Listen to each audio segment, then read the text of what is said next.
물렁한 복숭아 좋아하세요? 아니면 딱딱한 복숭아 좋아하세요? 사람들마다 본인이 좋아하는 복숭아의 종류가 따로 있죠? 백도, 황도, 천도, 요즘엔 신비 복숭아라는 것도 인기가 참 많은 것 같습니다. 냉장고에 뒀다 먹으면 달콤하고 부드럽고 향긋한 복숭아는 참 맛이 좋은데요. 여름철 대표 과일 중 하나인 복숭아도 함께 먹으면 의사들도 놀랄 만큼 몸에 좋은 음식도 있고, 또 복숭아도 잘못 드시면 우리 몸에 독이 될 수도 있습니다. 달콤한 과일인 복숭아는 당뇨 있는 분들이 꺼려하는 과일 중에 하나이기도 하는데요. 이 복숭아도 올바로 알고 드시면 당뇨가 있는 분들에게도 보약이 될 수 있습니다. 지금부터 복숭아와 함께 먹으면 보약이 되는 음식, 그리고 복숭아 드실 때 주의할 점과 복숭아의 효능까지 모든 것 알려드릴게요. 여름 과일의 여왕이라는 별명을 가진 복숭아는 더운 날씨에 다양한 영양소와 수분이 많아서 피로 해소와 식욕 증진에 도움을 줄 수 있습니다. 특히 복숭아에는 우리 몸에 흡수가 빠른 각종 당류와 수분, 비타민, 구연산 무기질 등이 풍부하게 함유되어 있어 더위에 지친 몸에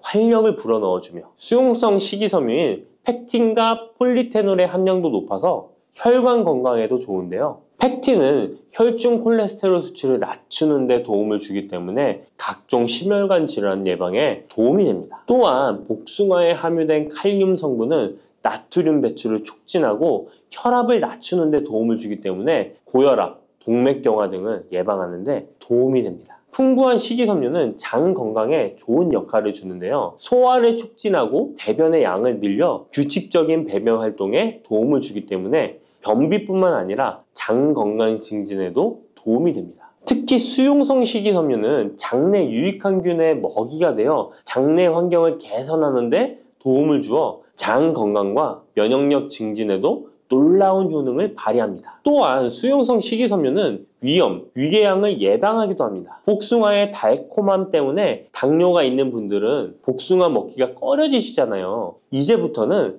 걱정 말고 드실 수 있을 거예요. 우선 복숭아는 달콤한 맛에 비해 혈당 지수와 혈당 부하 지수가 낮다는 사실 모르셨죠? 복숭아의 혈당 지수는 30에서 50 정도로 낮은 편입니다. 그리고 복숭아 100g, 복숭아 반쪽 정도를 먹었을 때 혈당 부하 지수는 3에서 5 정도로 낮답니다. 그렇기 때문에 당뇨가 있는 분들도 단단한 복숭아를 적당량 먹는다면 혈당에 큰 부담을 주지 않습니다. 게다가 복숭아는 다양한 항산화 성분이 풍부해서 당뇨 관리와 합병증 예방에도 도움이 됩니다. 특히 폴리페놀 성분은 인슐린 저항성을 개선하고 혈당 조절에 도움을 줍니다. 복숭아의 당뇨에 대한 효과는 연구 결과로도 입증되었는데요. 대한영양사협회에서 발표한 연구에 따르면 제2형 당뇨병 환자들이 12주 동안 하루에 200g 복숭아를 섭취했을 때 공복 혈당과 당화혈색소 수치가 감소했다고 밝히고 있습니다. 이 연구 결과는 복숭아가 당뇨 관리에 실질적인 도움이 된다는 걸 보여주고 있습니다. 다만 모든 복숭아가 당뇨에 좋은 건 아닙니다. 물렁한 복숭아는 좋지 않습니다. 조직이 단단해요. 체내에 소화되고 흡수되는 속도가 느린 딱딱한 복숭아를 드시는 것이 좋습니다. 단단한 복숭아를 드실 때 혈당이 급격하게 오르는 것을 막아줄 수 있습니다. 반면에 너무 물렁하고 당도가 높아 보이는 복숭아는 위험할 수 있습니다. 이런 물렁한 복숭아는 부드럽고 금방 소화되기 때문에 혈당을 급격하게 치솟게 만들 수 있습니다. 당뇨 환자의 혈당 관리에는 정말 치명적일 수 있어요. 혹시 복숭아 껍질을 함께 드시나요? 아니면 껍질은 버리고 부드러운 과육만 드시나요? 사실 복숭아 껍질에는 과육보다 무려 5배나 많은 식이섬유가 들어있습니다. 이 식이섬유는 당뇨 관리에 정말 중요한 성분입니다. 식이섬유가 풍부한 식품은 혈당 상승을 억제하고 인슐린 감성을 높여준답니다. 그래서 당뇨가 있는 분들은 복숭아를 껍질째 드시는 것이 좋습니다. 복숭아 껍질의 효과는 이미 여러 연구를 통해 입증되었는데 한국식품연구원에서 발표한 연구 결과에 따르면 복숭아 껍질 추출물이 혈당을 내려주고 인슐린 저항성 개선에 효과가 있다고 보고하기도 했습니다. 껍질에 풍부한 폴리페놀과 식이섬유가 이런 효과를 나타낸 것입니다. 복숭아는 당뇨뿐만 아니라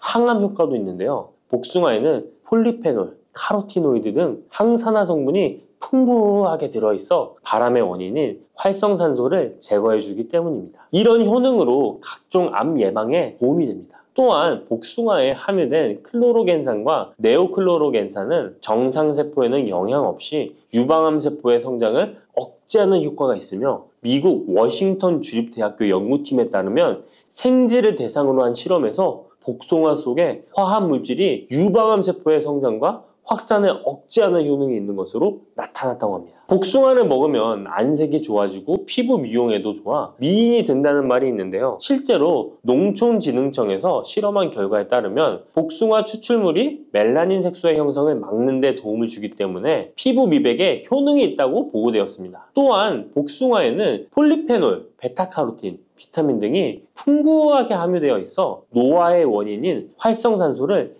제거해주어 노화 방지에 도움이 된답니다. 복숭아는 수분의 함량이 높아 여름철 지친 피부에 수분 공급을 도와 피부의 활력을 높이는 데에도 탁월한 효능을 발휘합니다. 또한 복숭아는 신경을 안정시켜 주는데 도움이 됩니다. 성분이 들어있어 불면증, 불안감 등을 줄여주고, 풍부한 마그네슘은 스트레스와 불안 해소를 돕고 과도한 흥분으로부터 신경계를 진정시켜주는 효과가 있습니다. 복숭아에 들어있는 구연산, 아스파라긴산, 글루타민 등은 스트레스를 줄이는 데 도움을 주기 때문에 잠자리에 들기 전 복숭아를 먹으면 여름철 불면증 해소에도 도움이 됩니다. 이렇게 좋은 복숭아도 함께 먹으면 시너지가 폭발해 보약이 되는 음식들이 있습니다. 아몬드, 호두와 같은 견과류에는 불포화 지방산이 매우 풍부합니다. 이 불포화 지방산이 인슐린 감수성을 높이고 혈당을 안정시켜 주는데, 여기에 복숭아의 폴리페놀이 더해지면 혈당 조절 효과는 높아지게 됩니다. 달콤한 복숭아와 고소한 견과류를 함께 드시면 당뇨 예방과 당뇨 관리에 최고인 것이죠. 그리고 많은 분들이 요거트에는 유산균이 풍부해 장 건강에 도움이 된다는 걸 알고 계실 거예요. 여기에도 복숭아를 함께 드시면 그 효과가 2배로 늘어나는데요. 복숭아에 들어있는 폴리페놀이 유산균의 활성을 높여주는데요. 이렇게 되면 장내 환경이 좋아져 인슐린 저항성도 개선되고 혈당 조절도 쉬워집니다. 계피는 인슐린 저항성을 개선하는 것으로 잘 알려져 있습니다. 매일 계피가루를 조금씩 섭취하는 것만으로도 당뇨 관리에 도움이 되는데요. 계피와 복숭아를 함께 드시면 시너지를 내서 혈당을 안정시켜 줄 수 있습니다.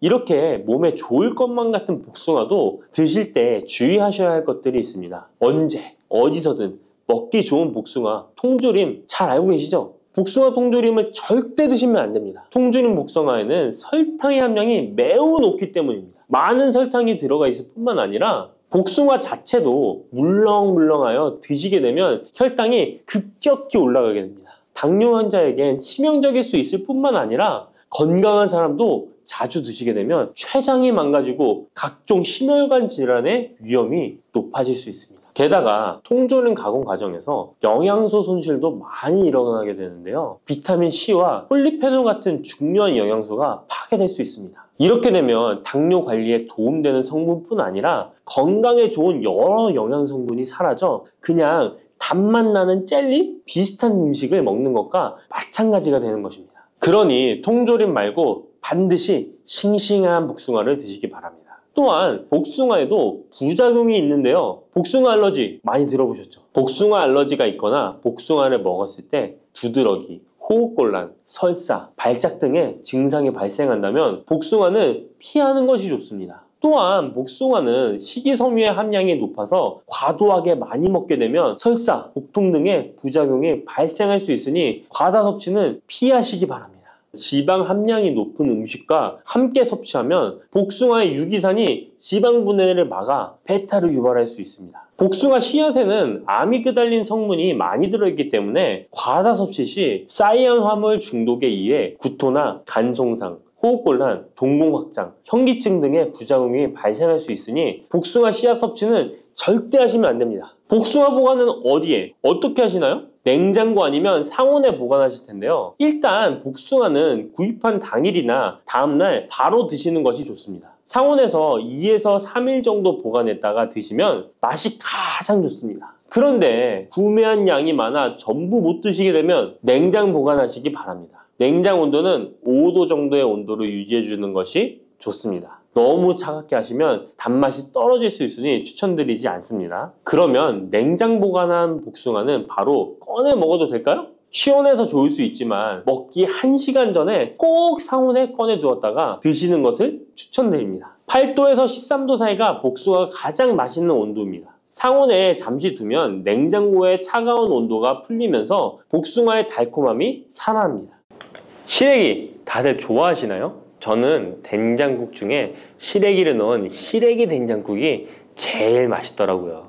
겨울철에 자주 먹는 음식 재료인 시래기는 예로부터 한국인의 밥상에 올라온 식재료라 매우 친숙하죠.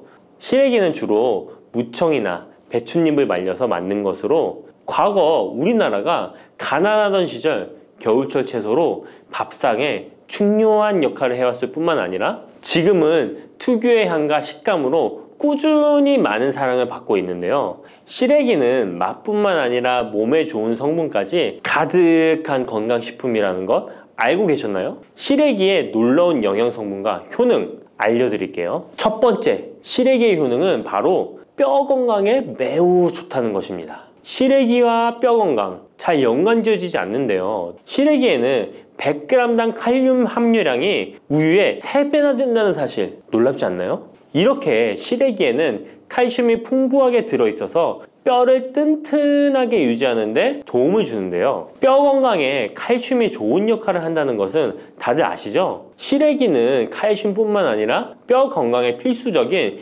비타민 D와 비타민 K도 함유되어 있어요. 비타민 D는 뼈의 칼슘 합성을 도와주고 비타민 K는 뼈의 형성과 유지에 중요한 역할을 해주는데요. 비타민 K는 오스테오칼신이라는 단백질의 생성을 촉진하여 뼈의 형성을 돕고 뼈의 분해를 억제하여 뼈 손실을 예방하는 효과가 있는 거죠. 그래서 시래기를 꾸준히 섭취하면 칼슘과 함께 다양한 미네랄들이 뼈에 좋은 영향을 미쳐 건강한 뼈를 유지하는 데 효과적입니다. 시래기를 잘 익혀서 먹으면 더 흡수율도 좋아지는데요. 이는 뼈 건강에 아주 중요한 부분이라고 할 수 있습니다. 특히 중년과 노년층에서는 뼈 밀도가 낮아져 골다공증이나 골절 위험이 높아지기 때문에 칼슘을 충분히 섭취하는 것이 중요합니다. 두 번째, 시래기는 장 건강에 좋은 영향을 미칩니다. 시래기는 식이섬유가 매우 풍부한 식품인 거 다들 아시죠? 시래기는 무청을 말린 것인데요. 그늘에 말리기만 했을 뿐인데 식이섬유가 무청의 4배 정도 된다는 사실 참 신기하죠? 시래기에 함유된 식이섬유는 장 내에서 물과 함께 팽창하여 변을 부드럽게 만들어주어 장 운동을 원활하게 도와주는데요. 이러한 작용은 장의 연동 운동을 촉진시키고 변비 예방에도 장 건강을 유지하는 데 효과적입니다. 또한 시래기는 장내 유익한 세균에게 영양을 공급하는 역할도 하는데요. 장내 유익한 세균은 시래기의 식이섬유를 먹고 번식하며 또 장에 좋은 유익균들이 자랄 수 있는 환경을 만들어주고 이는 장내 세균의 다양성과 균형을 유지하는 데 도움을 줍니다. 유익균들이 장 건강에 중요한 역할을 하기에 시래기를 섭취함으로써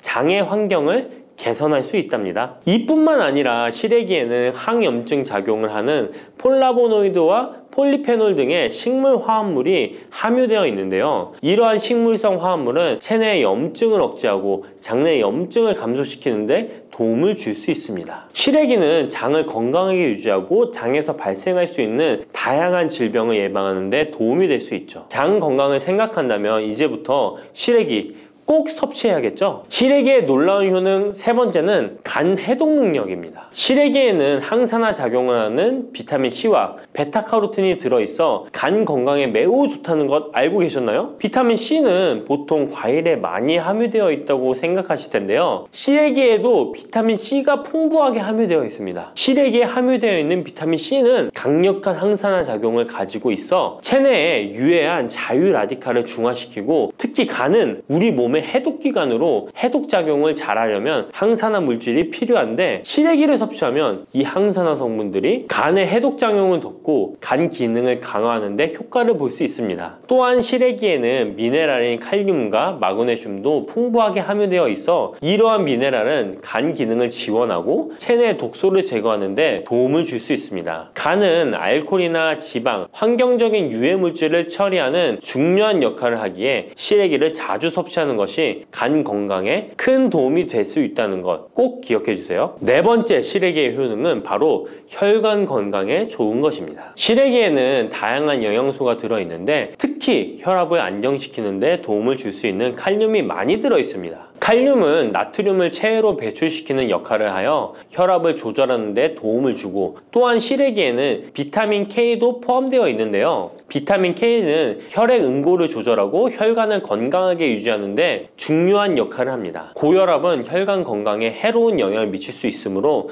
칼륨이 풍부한 시래기를 섭취하면 혈압을 조절하여 혈관 건강을 유지할 수 있습니다. 국립농업과학원에서 시래기를 가지고 연구를 진행했는데요. 시래기를 5주 동안 꾸준하게 섭취한 실험쥐군들의 혈압이 일반 대조군 쥐들에 비해 혈압이 23% 유의미하게 감소했다는 결과입니다. 특히 혈압을 걱정하시는 노년분들은 시래기를 꾸준히 섭취하면 혈관 건강을 지키고 고혈압이나 동맥경화 같은 질병을 예방하는 데 도움을 줄 수 있겠죠? 몸에 좋은 시래기, 이것 까먹으면 찰떡궁합인 거 아시나요? 시래기와 함께 먹으면 좋은 음식들 바로 알려드릴게요. 시래기와 잘 어울리는 음식 첫 번째는 두부입니다. 시래기와 두부는 아주 잘 어울리는데요. 두부는 식물성 단백질이 풍부하고 식이섬유, 비타민, 미네랄 등 다양한 영양소가 풍부한 시래기와 함께 먹으면 서로 보완되는 환상의 조합이죠. 두부의 부드러운 맛과 시래기의 아삭한 식감이 조화를 이루어 맛있고 건강한 한 끼를 완성할 수 있습니다. 시래기와 두부는 모두 뼈 건강에 좋고 단백질과 칼슘을 동시에 섭취할 수 있어 노년층에게 특히 좋은 조합이라고 할 수 있는데요. 된장국을 끓이실 때 두부와 시래기를 넣어 조리하면 고소한 된장과 부드러운 두부, 그리고 시래기의 식이섬유가 서로 조화를 이루면서 소화도 잘 되고 영양도 풍부하답니다. 다른 조리 방법으로는 시래기 두부찜도 있는데요. 시래기와 두부를 함께 찜통에 넣어 찐 후에 간장, 다진 마늘과 파, 참기름 등의 양념을 넣어 시래기에 잘 묻힌 뒤 양념된 시래기를 쪄둔 두부에 돌돌 말아주는 건데요. 이렇게 요리에 드시면 부드럽고 고소한 맛이 일품이랍니다. 두 번째, 시래기와 어울리는 한상의 궁합 음식은 바로 버섯입니다. 버섯은 저칼로리이면서도 식이섬유, 미네랄이 풍부한데요. 또한 항산화 물질도 많아 면역력 강화에 매우 좋고 다이어트와 건강에 좋은 음식이죠. 버섯에는 비타민 D가 풍부해 뼈 건강에 좋고 항암 효과도 있다고 알려져 있고, 버섯 또한 칼륨이 함유되어 있어 혈압을 조절하는 데 도움을 줍니다. 시래기와 버섯을 함께 조리하면 서로의 영양이 보완되고 잘 결합되어 더욱 건강한 요리를 만들 수 있습니다. 시래기와 버섯을 함께 넣고 찌개나 국을 만들면 시래기의 깊은 맛과 버섯의 향긋하고 고소한 맛이 어우러져 맛도 좋고 영양도 가득한 한 끼가 되죠. 제가 추천하는 요리법은 시래기와 버섯을 밥에 함께 밥을 짓는 것인데요. 이렇게 밥을 짓게 되면 조리도 간편하면서 고소한 맛과 식감이 어우러진 시래기 버섯밥이 완성된답니다. 꼭 한번 드셔보세요. 세 번째, 시래기와 된장은 궁합이 잘 맞습니다. 많은 분들이 시래기 하면 된장국이 먼저 떠오르죠. 시래기 된장국은 많은 분들이 좋아하는 국이죠. 된장국에 들어가는 된장은 콩을 발효시켜 만든 전통적인 한국 발효식품으로 장 건강에 매우 좋은 음식인 거 다 아실 거예요. 된장은 유산균이 풍부하여 장에 좋은 영향을 미치고 풍부한 단백질과 다양한 아미노산을 함유하고 있는데요. 시래기와 함께 먹으면 장 건강을 더욱 향상시킬 수 있습니다. 시래기는 부드럽고 고소한 맛을 가지고 있어 된장과 함께 조리하면 된장의 구수한 맛과 시래기의 고소한 맛이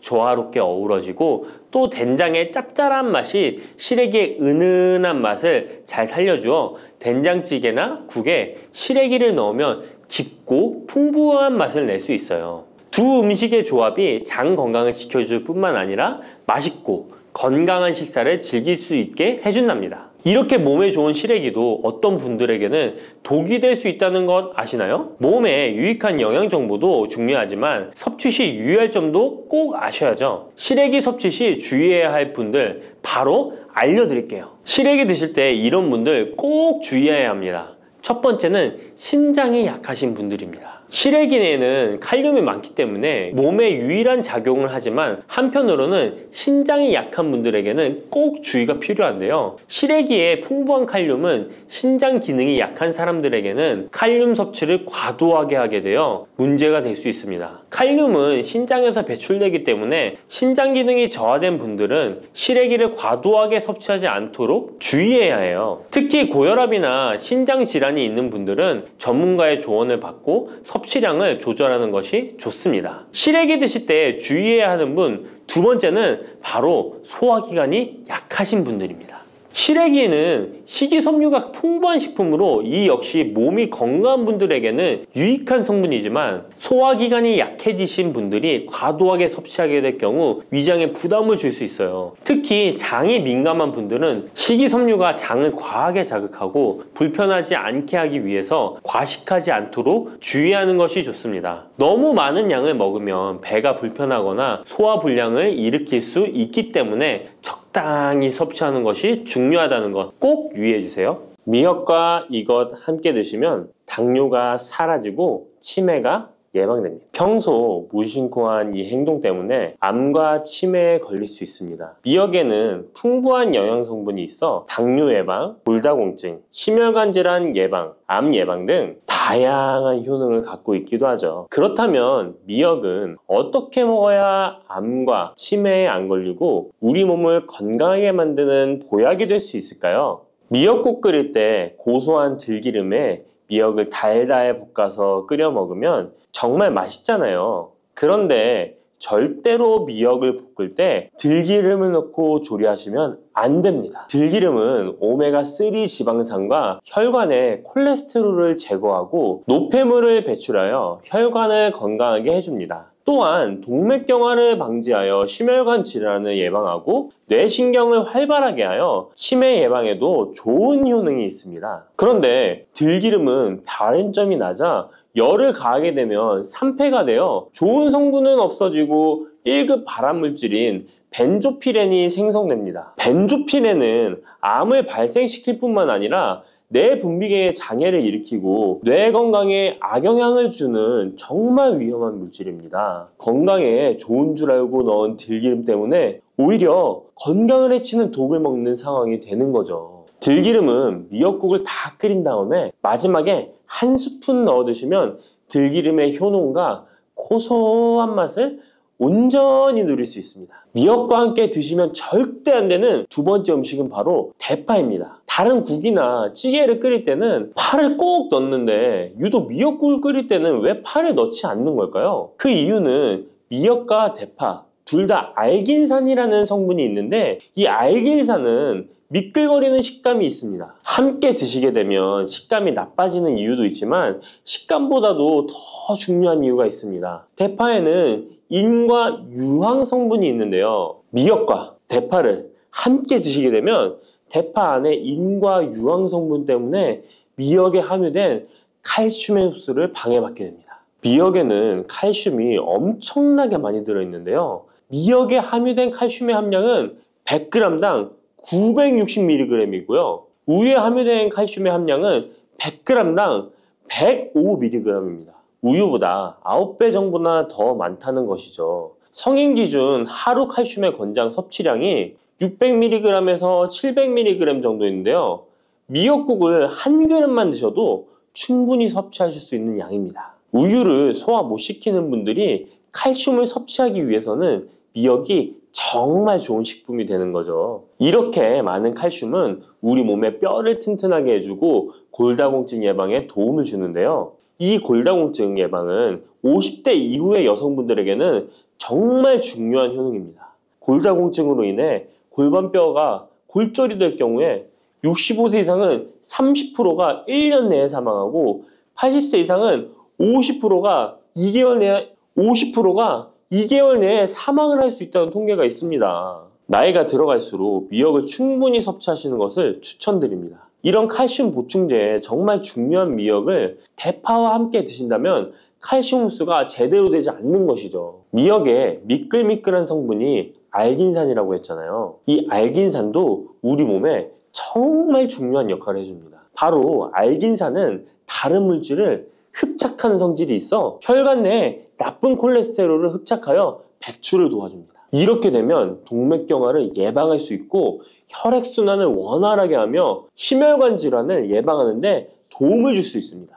미역이 피를 맑게 한다고 하잖아요. 바로 이 알긴산의 효능 때문에 혈관이 깨끗해지기 때문입니다. 또한 알긴산은 장 운동을 촉진하고 배변 활동을 원활하게 하여 변비 예방에 도움을 줍니다. 이는 미역의 풍부한 식이섬유와 함께 장 건강에 도움을 주는 거죠. 미역에 함유된 풍부한 식이섬유는 당뇨 예방에 탁월한 효능을 발휘하는데요. 국립보건원에서 장년층 7,400명을 대상으로 추적 조사를 해봤는데 해조류를 전혀 먹지 않는 사람과 매일 미역국 반 그릇 이상의 해조류를 섭취한 사람의 당뇨병 발생 위험도를 조사했는데 하루에 미역국 반 그릇 이상 먹는 사람이 해조류를 전혀 먹지 않는 사람에 비해 당뇨병 발생 위험도가 20%가 낮았습니다. 미역의 풍부한 식이섬유는 급격히 오르는 혈당을 막아주는데요. 식이섬유가 소화의 속도를 늦춰주고 인슐린의 분비를 조절해주기 때문입니다. 식이섬유는 포만감을 높여주고 칼로리가 낮아 식사량을 조절하는 데 도움을 주고 체내에 노폐물과 독소를 배출하여 체중을 감량하는 데도 도움을 주어 다이어트 식품으로도 많이 활용되고 있습니다.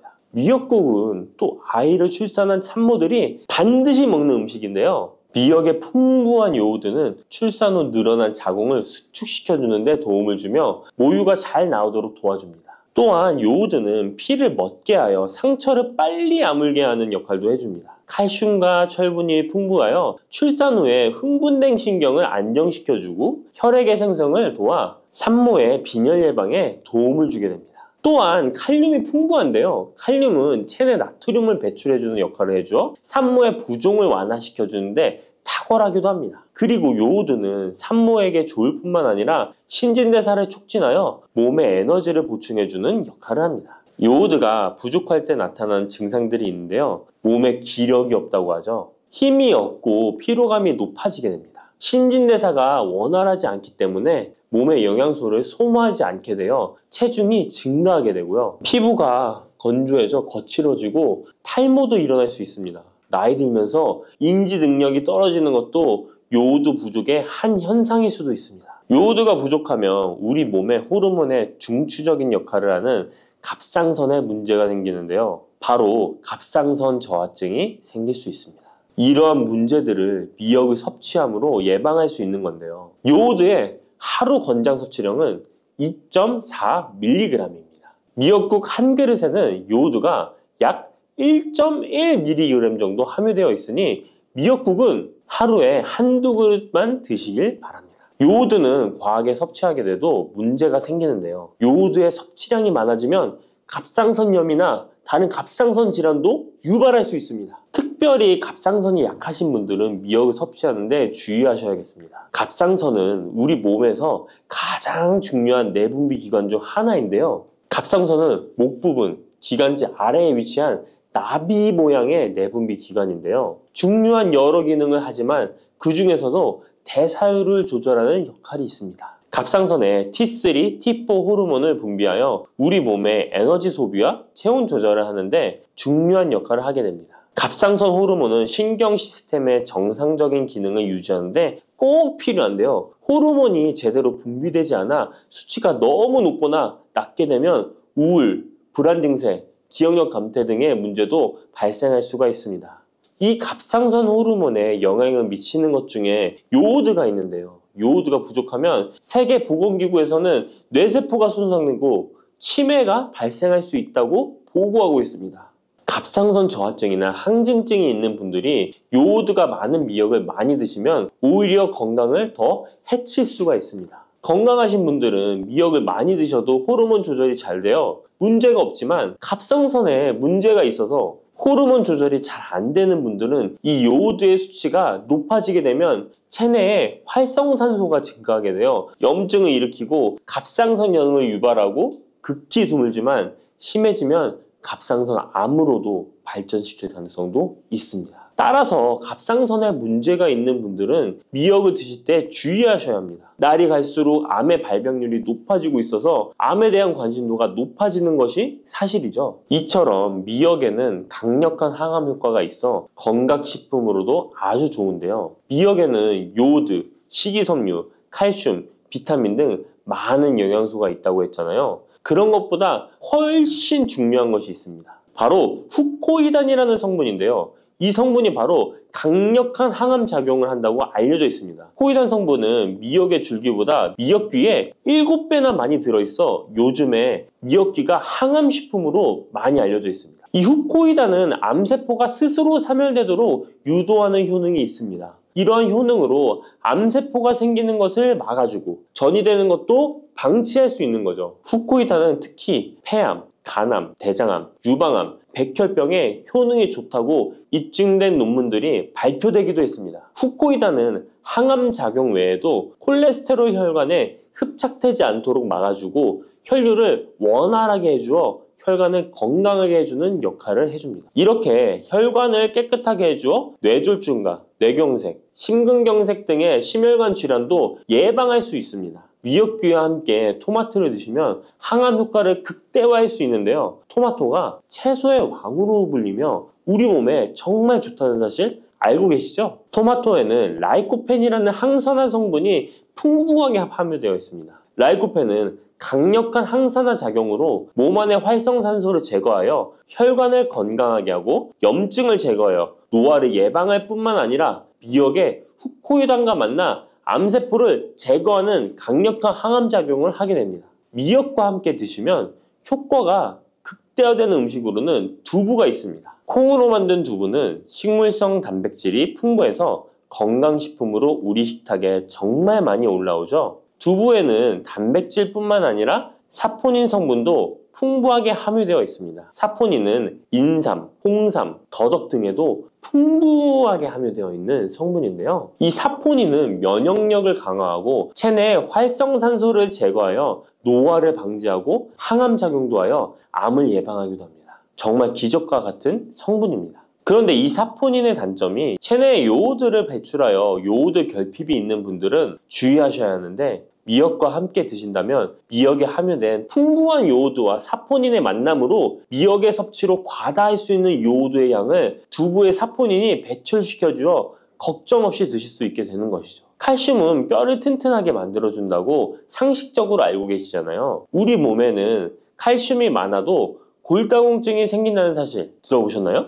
칼슘이 풍부한 우유를 많이 마시는 덴마크나 스웨덴 같은 나라에서 골다공증이 많다고 합니다. 오히려 많은 칼슘이 오히려 혈관이나 심장에 쌓여서 석회화를 일으켜 건강을 해치게 되는데요. 그렇다고 칼슘이 많은 음식을 안 먹을 수도 없고 어떻게 해야 할까요? 걱정하지 마세요. 해결책 바로 알려드릴게요. 그것은 바로 계란과 함께 드시면 해결됩니다. 계란에 들어있는 다양한 영양 성분이 오스테오칼신이라는 단백질을 활성화시켜 주는데 이 단백질은 뼈를 강화하고 칼슘이 뼛속으로 제대로 흡수할 수 있도록 도와줍니다. 이 오스테오칼신을 활성화해주는 역할을 하는 게 비타민 K2인데 우리나라에서는 허가가 늦게 나서 그동안 정식으로 섭취 못했던 비타민 K2도 지금은 허가가 나서 요새 영양제를 보면 칼슘과 마그네슘, 비타민 D와 비타민 K까지 같이 들어있어 칼슘의 흡수를 더욱 용이하게 만들어주는 영양제도 쉽게 찾아볼 수 있습니다.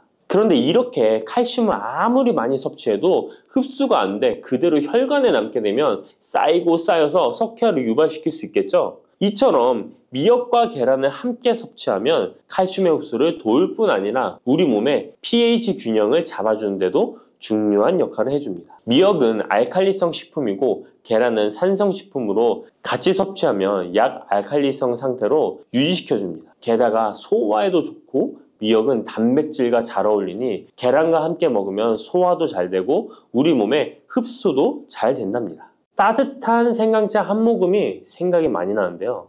저는 꼭 생강을 사다가 꿀을 넣은 생강청을 해놔서 자주 마시곤 합니다. 알싸한 생강차를 마시면 몸이 따뜻해지는 게 느껴지더라고요. 몸이 차신 분들은 생강이 몸을 데우는데 효과가 있다고 많이 들어보셨을 거예요. 과연 진짜 이 생강은 우리의 몸을 따뜻하게 해주는 효과가 있을까요? 또 어떤 방법으로 먹어야 효과가 좋을지 같이 알아볼게요. 생강은 다양한 건강 효능을 가지고 있어 요즘 많은 사람들이 주목하는 식품 중 하나인 거 알고 계시나요? 생강은 우리 몸에 여러 가지 유익한 성분들이 함유되어 있는데요. 그 중에서도 진저론, 쇼가올, 진저롤 성분들은 생강의 특유의 매운맛과 향을 내는 성분들이기도 합니다. 특히 이 성분들은 노년층에게도 유익한 성분이라서 건강관리에 큰 도움이 될 수 있는데요. 주목할 만한 생강의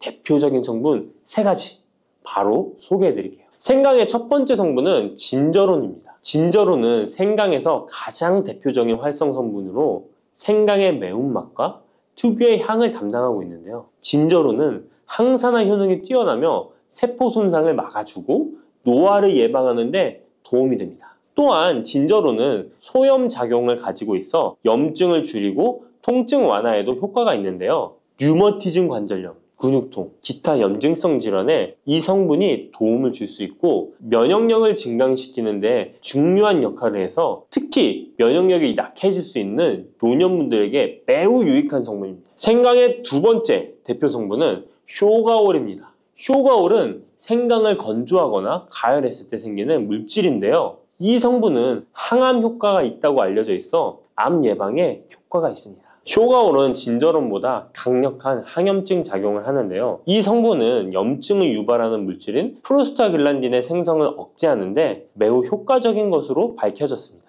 쇼가올은 소화기 계통에 유익한 성분으로 유명한데요. 위의 점막을 보호하고 위염을 예방하며 소화불량을 개선하는 데 유용하며 위장을 자극하여 소화를 돕고 변비를 완화하는 데 중요한 역할을 합니다. 소화 기능이 떨어지기 쉬운 노년층에게 특히 유용한 성분입니다. 생강의 세 번째 대표 성분은 진저롤입니다. 진저롤은 생강을 신선한 상태에서 섭취할 때 함유되어 있는 성분인데요. 이 진저롤은 진통 효과가 뛰어나고 항염증 작용을 통해 몸의 염증을 줄이는 데 도움을 줍니다. 이 성분은 혈액순환을 촉진하고 체온을 올려주는 효과가 있어 특히 수족냉증에 효과적입니다. 어르신분들 중 혹시 겨울만 되면 손과 발이 차신 분들이 있으신가요? 생강의 이 성분은 노년층에게 자주 겪는 손발 차가운 문제를 해결하는 데 큰 도움이 될 수 있습니다. 또한 항균과 항바이러스 성질을 가지고 있어 감염 예방에 도움을 받을 수 있으므로 호흡기 질환을 예방하고 증상을 완화하는 데 효과적인 성분입니다. 혹시 중국의 성인 공자를 아시나요? 누구든지 한 번쯤은 들어보셨을 텐데요. 공자는 살아생전에 먹는 음식도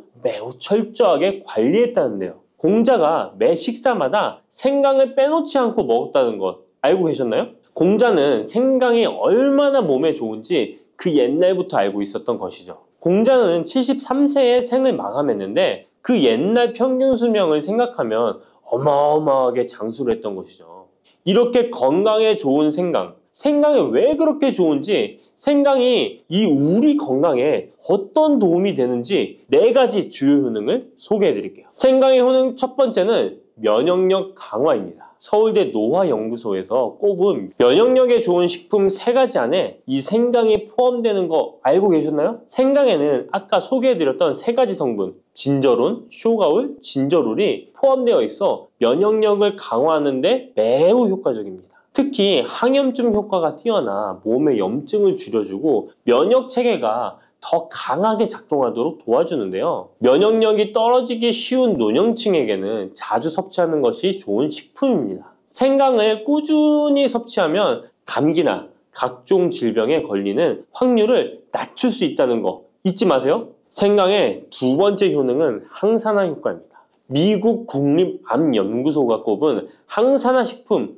1등급인 생강은 진저론과 쇼가올 같은 성분이 포함되어 있는데요. 이 성분들은 강력한 항산화 효과를 가지고 있으며 이 항산화 물질은 우리 몸에서 자유 라디칼이라는 유해 물질을 제거해 주어 노화, 염증, 심혈관 질환과 각종 질병을 예방하는 데 중요한 역할을 합니다. 특히 생강은 세포의 산화 스트레스를 줄이고 피로 회복과 노화 방지에 효과적이어서 건강한 노년을 위해 꼭 필요한 식품이라고 할 수 있죠. 생강의 세 번째 효능은 바로 수족냉증 완화입니다. 수족냉증은 특히 노년층에게 흔하게 나타나는 증상 중 하나인데요. 손발이 차가워지고 특히 겨울철에 더 불편함을 겪는 분들이 많으시죠. 생강은 혈액순환을 촉진시켜주는 효과가 있어 수족냉증을 완화하는 데 탁월합니다. 생강의 진저롤 성분이 체온을 높여주고 혈관을 확장시켜서 손발이 따뜻해지는 데 도움을 줍니다. 또한 한의학에서는 생강이 몸의 찬 기운을 밖으로 내보내주고 또 몸 안에 열을 발산해주는 효능이 있다고 유명한데요. 우리 옛 조상부터 이 생강이 몸을 따뜻하게 해주는 효과가 있다는 것을 알고 있었던 것이죠. 생강의 네 번째 효능은 소화불량 개선입니다. 예전처럼 많이 먹지도 않았는데 속이 더부룩하신 분들 많이 계시죠. 소화불량은 나이가 들면서 자주 겪게 되는 문제인데요. 생강은 소화불량을 개선하는데 매우 효과적입니다. 생강에 포함된 쇼가을 성분은 위장의 운동을 촉진시키고 위염을 예방하는 데 도움이 되는데요. 또한 메스꺼움이나 구토 증상을 완화시켜주기 때문에 특히 소화기 계통에 문제가 있는 분들에게 좋습니다. 그런데 이렇게 좋은 생강 그냥 차로만 드시고 계시는 분 많으시죠? 각 방법은 그에 맞는 효능을 더욱 잘 발휘할 수 있기 때문에 여러 방법으로 생강을 활용하는 것이 좋습니다. 차로 드시는 것 말고도 여러 가지 섭취하는 방법에 대해 자세히 알려드릴게요. 첫 번째 방법은 가장 간단한 방법으로 생으로 먹는 것입니다. 생강을 얇게 썰어서 샐러드나 요리에 넣어 먹을 수 있는데요. 생으로 먹을 경우 생강의 모든 효능을 그대로 섭취할 수 있으며 항산화와 항염 효과를 가장 잘 느낄 수 있습니다. 물론 그 특유의 매운맛이 강하기 때문에 매운맛을 좋아하지 않는 분들은 식초에 절여주시거나 물에 조금 담가 매운기를 확 빼고 드시거나 생으로 조금 먹는 것이 좋습니다. 두 번째 방법은 생강을 말려서 먹는 방법입니다.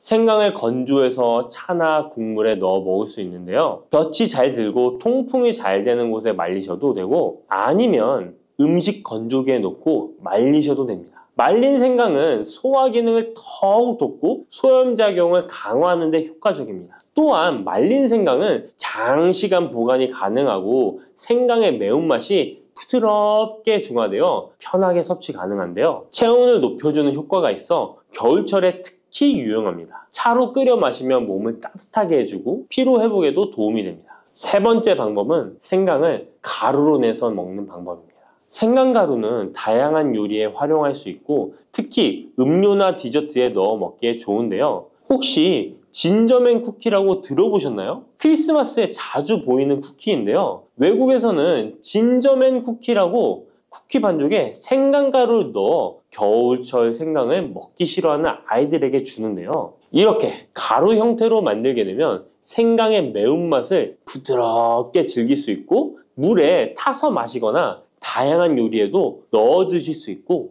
또한 소화 기능을 돕고 약간의 진통 효과까지 누릴 수 있습니다. 그냥 생강만 드시게 되면 너무 맵다고 하시는 분들 있으신가요? 혹시 생강의 향이 너무 강해서 조금 옅게 드시고 싶은 분도 있으실 텐데요. 그런 분들은 주목해 주세요. 생강과 잘 어울리는 식품 몇 가지 소개해 드릴게요. 생강과 잘 어울리는 식품 첫 번째는 레몬입니다. 레몬과 생강은 궁합이 아주 좋은데요. 레몬은 비타민C가 풍부해서 면역력 강화에 도움을 주고 생강은 항산화 작용을 하는데요.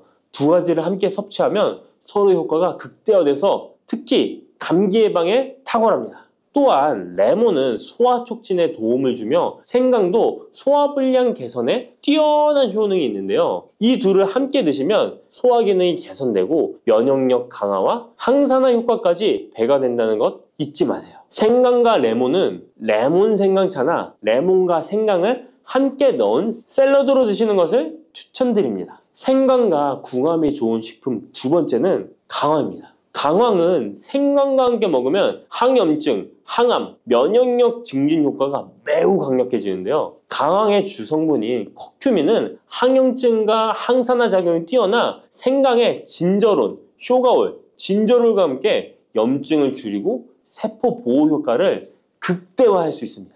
또한 강황은 면역력을 강화하는 데도 중요한 역할을 하는데요. 생강과 강황은 두 가지 모두 소염작용이 뛰어나기 때문에 관절염이나 염증성 질환을 앓고 있는 사람들에게 매우 뛰어난 작용을 합니다. 강황 생강차는 특히 겨울철에 체온을 올려주는 효과가 있어 겨울철 몸이 차신 분들, 수족냉증이 있으신 분들에게 추천드립니다. 생강과 같이 먹으면 좋은 식품 세 번째는 꿀입니다. 겨울철 꿀에 생강을 담가 차로 드시는 분들 많으시죠? 꿀은 생강과 함께 섭취하면 그 효능이 배가 되는데요. 꿀은 항균과 진정 효과가 있어 생강의 자극적인 맛을 부드럽게 해줄 뿐만 아니라 또한 꿀은 피로 회복해 주고 생강과 함께 먹으면 소화불량 개선에도 도움이 됩니다. 꿀 생강차는 속을 따뜻하게 해주고 위와 목을 따뜻하게 해주어 감기 증상이나 기침 완화에도 좋은 음료입니다. 이렇게 건강에 좋은 생강, 몸에 좋다고 많이 드셔도 될까요? 모든 식품은 과, 유, 불, 급인데요. 생강도 마찬가지로 적절히 섭취해야 효과가 있습니다. 또한 잘못 먹으면 몸에 해가 되는 부작용이 있을 수 있기 때문에 몇 가지 유의사항을 알아두는 것이 중요한데요. 바로 알려드릴게요. 생강을 저장할 때 대충 비닐에 보관하셨다가 곰팡이 피신 분도 있으시죠? 생강은 곰팡이가 생기지 않도록 주의해야 하는데요. 생강은 수분 함량이 많아 습기에 민감하고 곰팡이가 쉽게 생길 수 있습니다. 이때 곰팡이가 생긴 생강은 섭취하지 않도록 하세요. 생강에 핀 곰팡이는 미코톡신이라는 독소를 생성하는데요. 일부 미코톡신은 인체에 매우 유독해 간과 신장, 면역체계에 심각한 손상을 줄 수 있습니다. 생강의 일부분만 곰팡이가 생겨도 이 독이 생강 전체에 퍼질 수 있어 곰팡이 핀 생강은 아깝더라도 전체 다 버리셔야 한다는 거 잊지 마세요. 곰팡이가 피지 않도록 생강을 보관할 때는 통풍이 잘 되는 곳에 보관하고 습기가 많은 곳은 피하는 것이 좋습니다. 생강은 많은 효능을 가지고 있지만 과다 섭취할 경우 부작용이 있을 수 있는데요. 너무 많이 지나치게 먹으면 속이 쓰리거나 위염이나 위장장애를 일으킬 수 있습니다. 하루에 2에서 3g 정도로 섭취하는 것이 적당하며 위장에 민감한 분들은 조금 더 적은 양을 섭취하는 것이 좋다는 것 기억하세요.